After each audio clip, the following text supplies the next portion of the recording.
விஜய்க்காக களமிறங்கிய அண்ணாமலை சைலண்ட் மோடில் திமுக. இது வேற லெவல் ட்விஸ்ட். தமிழக பாஜக தலைவர் நயினார் நாகேந்திரன் பேசியுள்ள பேச்சு மிகப்பெரிய விவாத பொருளாக மாறியுள்ளது. சட்டப்பேரவையில் போயிட்டு அப்பா எங்கன்னு தேடினா எப்படி தெரியும்? வீட்டில் போயிட்டு அம்மா கிட்ட கேட்டாதானே அப்பா யாருன்னு தெரியும் என்று நயினார் பேசிய பேச்சு முதல்வர் விஜயை பற்றியும் அவரது தாயார் பற்றியும் பேசியதாக மிகப்பெரிய அளவில் சர்ச்சையாக வெடித்துள்ளது. இந்த நிலையில் முதல்வர் பற்றி அவதூறாக பேசிய நயினார் நாகேந்திரன் மீது டிஜிபி அலுவலகத்திலும் புகார் அளிக்கப்பட்டுள்ளது.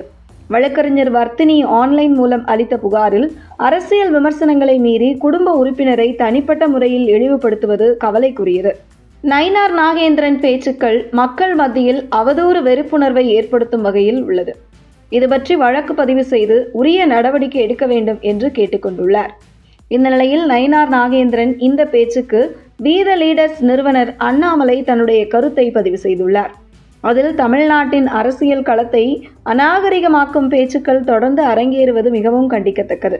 திமுகவின் உதயநிதி ஸ்டாலினை தொடர்ந்து தற்போது தமிழக பாஜக மாநில தலைவர் நயினார் நாகேந்திரனும் அரசியல் நாகரிகத்தின் எல்லைகளை மீறி தமிழக முதலமைச்சர் விஜய் அவர்களின் தாய் குறித்தும் கருத்து கூறியிருப்பது மிகவும் துரதிர்ஷ்டவசமானது என தெரிவித்துள்ள அண்ணாமலை, மேலும் அரசியலில் இருப்பவர்கள் தங்கள் வார்த்தைகளுக்கும் செயல்களுக்கும் பொறுப்புடன் இருக்க வேண்டும்.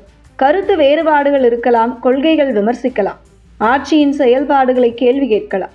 ஆனால் ஒருவரின் குடும்பத்தினரை, குறிப்பாக அவர்களின் தாயாரை இழிவுபடுத்தும் வகையில் பேசுவது எந்த விதத்திலும் ஏற்றுக்கொள்ள முடியாது என தெரிவித்துள்ள அண்ணாமலை, இந்த வகையிலான தரக்குறைவான கருத்துகள் 30-40 ஆண்டுகளுக்கு முன்பாகவே காலாவதியாகி போன அரசியல். இன்றைய தமிழக இளைஞர்களுக்கும் வளரும் நமது குழந்தைகளுக்கும் கற்றுக் கொடுக்க வேண்டியது இத்தகைய மூன்றாந்தர அரசியல் அல்ல என அறிவுறுத்தியிருக்கிறார் அண்ணாமலை. இந்த நிலையில் இந்நாள் பாஜக தலைவரின் செயலுக்கு முன்னாள் பாஜக தலைவர் அண்ணாமலை தன்னுடைய எதிர்ப்பை பதிவு செய்திருக்கும் நிலையில் இந்த செயல்பாடுகள் குறித்து தாவேக மற்றும் அதன் கூட்டணி கட்சிகளும் நயினார் நாகேந்திரன் பேச்சுக்கு கண்டனத்தை பதிவு செய்து வருகிறார்கள். ஆகையால் திமுகவின் நிலைப்பாடு என்ன என்பதுதான் குழப்பத்தில் நீடிக்கிறது. அதாவது பாஜக தலைவர் நயினார் நாகேந்திரன் இந்த பேச்சுக்கு ஆதரிக்க வேண்டும் அல்லது எதிர்ப்பு தெரிவிக்க வேண்டும். எதுவுமே செய்யாமல் சைலண்ட் மோடில் திமுக இருக்கிறது.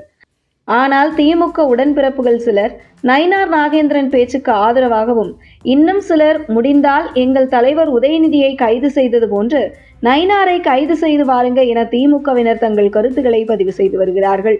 அந்த வகையில் அடுத்த சில நாட்களுக்கு பாஜக மாநில தலைவர் நயினார் நாகேந்திரன் இந்த பேச்சு மிகப்பெரிய அளவில் விவாத பொருளாக சுற்றி வருமே தவிர இதில் தமிழக அரசு எந்த நடவடிக்கையும் எடுக்காது என்றும், காரணம் மத்தியில் இருக்கும் பாஜக அரசை தாவேக அரசு பகைத்துக் கொள்ள விரும்பாது என அரசியல் பார்வையாளர்கள் பலரும் கருத்து தெரிவித்து வருவது குறிப்பிடத்தக்கது.